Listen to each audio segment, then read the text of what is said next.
I don't think I can be successful.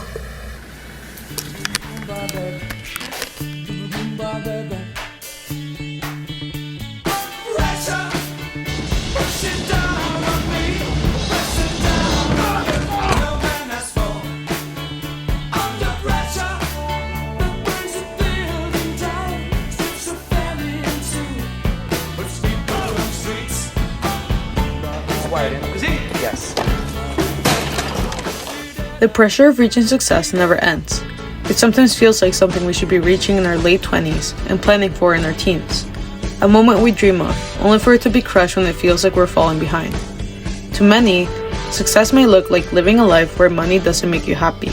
It makes you free. Free of stress, free of work, and most importantly, free to do whatever you want. However, others' definitions of success may not align with what I just said.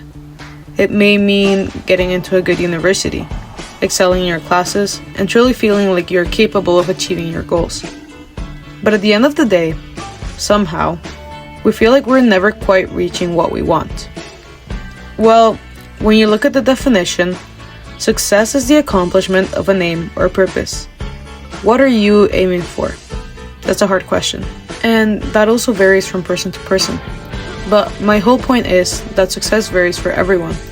So why do we compare individual goals to those of others who are simply not us? The definition of success also uses the word purpose, an even more important yet confusing term I have never been able to wrap my head around. What is my purpose? I see all these people who have it all figured out. They are 17, 18, just like I am, with their whole lives ahead of them. Yet they seem so much more successful than I'll ever be, so much more complete than what I am now. If someone asked me to describe who I am, I may say creative, a little bit funny, but the word successful wouldn't particularly cross my mind.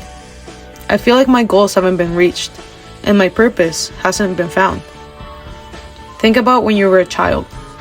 It was hard to compare yourself to others because in a way, you felt like the most important person in any room you walked into. However, as we grow up, we start to compare ourselves, placing ourselves in labels that don't build us up but limit our potential. But I'm also more interested in the why. Why is it that I feel so behind while everyone else seems ahead? Why do I measure my success in comparison to others? And most importantly, why does success seem so unreachable? 12, 11, 10, 9. Ignition sequence start. 6, 5, 4, 3, 2, 1. Think of your goals, your ambitions, things that drive you to be better.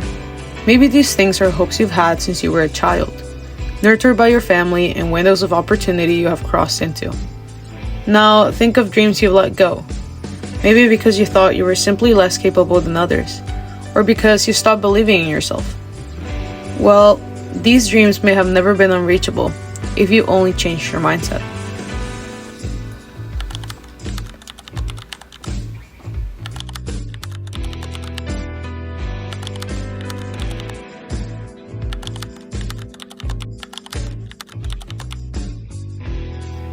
This is Scott Kelly, a now retired NASA astronaut who went from being at the bottom of his class to piloting a spacecraft and performing dangerous missions. Now, I'm not saying that Scott's example is universal, but he definitely tells a story I was able to relate to. Sometimes humans are held back by fear. Fear of the risk it may take to succeed, or maybe just a fear of failure. But Scott talks about failure like a propeller, something that will guide you to not make the same mistakes again. Despite reaching one of the highest roles in NASA, Scott is able to talk about all the challenges that he had to face to reach that point. We often don't take flight because we're scared to fail, or because we automatically label ourselves as failures. However, he makes an important point. In order to succeed in anything, we have to take our flaws and flip them around, to not neglect our identity, but to use it to our advantage. Pound and a half. Contact light. Okay, engine stop. Listen, tranquility base here. The Eagle has landed. Roger, 20 Queen. Well, how did I get here? I took my first steps, said my first word, read my first book, and now I'm closer to graduation than my grade 9 year. All these little things we believed were insignificant decisions led us to our present. I'm not where I want to be in life though, and maybe you aren't either, but perhaps to reach our goals, we have to go back to the basics. Now here's what's really interesting about all of these very impressive statistics.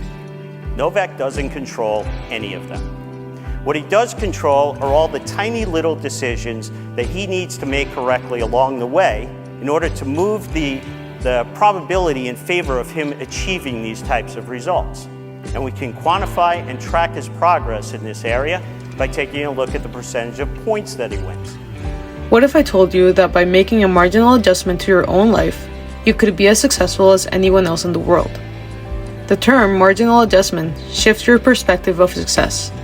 It doesn't focus on the end goal, but instead on every little step it takes to reach it. I don't think I'm not successful because I'm not rich.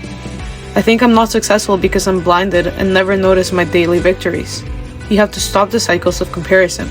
In our modern age, where social media seems to dictate our every move, drowning under everyone's expectations seems more and more real each day. We hold ourselves at such high standards, yet we never seem to take the first step. Social media has trained our brains to feel behind whenever we're doing worse than someone else. But by relearning what we want our success to mean, we can reset our ways of thinking, we can change our mindset. What I'm trying to say is that you have to focus on the now. Create stepping stones for your success. And if you're better than who you were yesterday, you're already 10 times more ahead than you once were. Life is large, but most of us don't take up nearly the space the universe intended for us. We take up this wee space round our toes, which is why when you see somebody in the full flow of their humanity, it's remarkable. They're at least a foot bigger in every direction than normal human beings, and they shine. We need to take up all the space the world has given us to succeed. And think of it this way, you can be everything you want to be, but you have to be yourself, be unique, be your strengths and your flaws, because success will find you. The world, it's calling out for you. Are ready? Yeah. 3, 2, 1.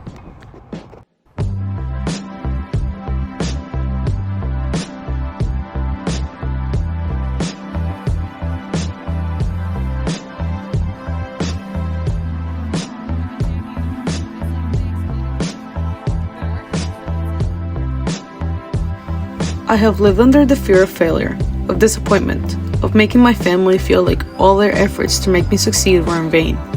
But sometimes fear can be our only propeller. It is part of us, so why not utilize it to the best of our ability? Maybe we fear not fitting in, not being the successful person the world told us we had to be. But we are allowed to be different. Find beauty in being unique. It feels like being yourself doesn't translate into our success. But when you learn to stand out, your opportunities inevitably increase. Many of us, perhaps all, will face pivotal moments in our lives, like maybe meeting a friend or getting rejected from our dream school. But by embracing these moments, we reshape who we want to be. Think of what you want your life to reflect. Stop living for someone else's idea of who you have to become. And if you ever feel lost, remember purpose isn't something you find, but something you move towards. Success seems hard to reach because we wait for it to reach us. We wait and wait and wait, and before we realize it, our opportunities fade away.